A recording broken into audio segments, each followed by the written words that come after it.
સુરતથી એક ચોંકાવનારો કિસ્સો સામે આવ્યો છે। સુરતની વીર નર્મદ યુનિવર્સિટીમાં ડ્રગ્સ રેકેટ ચાલી રહ્યું છે।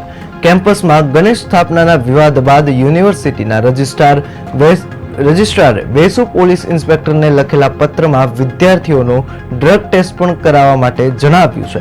પત્રમાં લખાયું છે કે ગણેશ સ્થાપના માટે એમ્ફી થિયેટર પાસે જ મંજૂરી આપી હોવાથી એક જૂથના કાર્યકર્તાઓએ બેનરો લગાવીને ભયનું વાતાવરણ ઊભું કરવા પ્રયાસ કર્યા છે।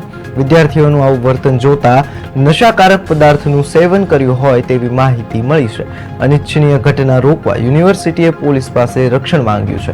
યુનિવર્સિટીની મિલકતને નુકસાન ન પહોંચે તે માટે વિદ્યાર્થીઓના ડ્રગ ટેસ્ટ કરવા પણ માંગણી કરાઈ છે।